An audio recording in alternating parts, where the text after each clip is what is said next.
স্বরূপের সাধের ক্লাব সুরুচি সংঘ, সেই ক্লাবের ওপরেও বিলাসবহুল ঘর, রীতিমতো খাট, বিছানা, আলমারি সব সাজিয়ে রাখা। শুধু তাই নয়, ডাই করে রাখা দামি দামি শাড়ি। স্থানীয় বাসিন্দারা তারা অভিযোগ করছেন যে মধুচন্দ্রিমার জন্য ক্লাবেরই ওপরে ঘর বানিয়েছিলেন বিশ্বাস ব্রাদার্স, আর সেই ক্লাবেই পালাবদলের পর ভাঙচুর চালালো উত্তেজিত জনতা। আপনারা গিয়ে দেখে আসুন কি অবস্থা। পুরো সুরেন্দ্রনাথ কলেজে যেরকম ধরা ছিল ঠিক তেমন, মধুচন্দ্রিমার জন্য এরকম খোলা হয়েছে, নালে এখানে এরকম খুলে রাখ। এখানে ঢোকার জন্য কার্ড সিস্টেম করে রেখেছিল, সেই সব কার্ড তারাই পেতেন যারা এর সঙ্গে যুক্ত রয়েছে।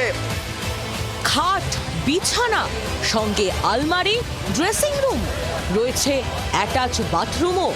ছোটখাটো কোনো হোটেল নয়, এটা নিউ আলিপুরের সুরুচি সংঘ ক্লাব, অরূপ বিশ্বাস, স্বরূপ বিশ্বাসদের ক্লাব।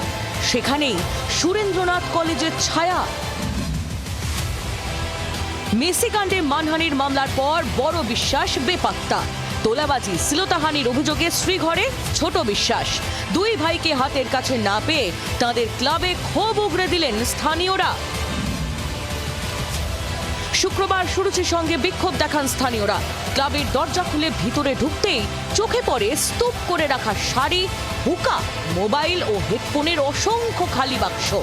এখানেই শেষ নয়, ক্লাবের দোতলায় দেখা মিলে সাজানো ঘরের, যা নাকি বিশ্বাস ব্রাদার্সের ফুর্তির জন্য সাজানো হয়েছিল বলে অভিযোগ স্থানীয়দের।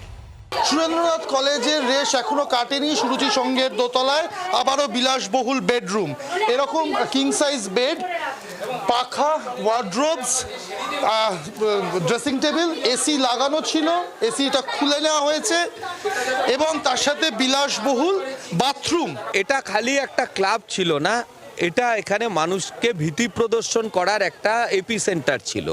লোককে ডেকে এনে মারধর করা, ভয় দেখানো, জোর করে সম্পত্তি লিখিয়ে নেওয়া, এলাকার মা বোনদের অনেক অভিযোগ ছিল। বিক্ষোভ চলাকালীন সুরুচির সঙ্গে ঢোকার চেষ্টা করেন স্বরূপ বিশ্বাস ঘনিষ্ঠ এক যুবক। তাকে ঘিরে ধরে মারধর করেন উত্তেজিত জনতা। জনরোষের হাত থেকে বাঁচতে দৌড়ে নিউ আলিপুর থানায় ঢুকে পড়েন তিনি। ক্যামেরায় অমিতের সঙ্গে অর্কদীপ্ত মুখোপাধ্যায়ের রিপোর্ট, জি 24 ঘন্টা। বাংলার আওয়াজ, বাঙালির আবেগ, জি 24 ঘন্টা।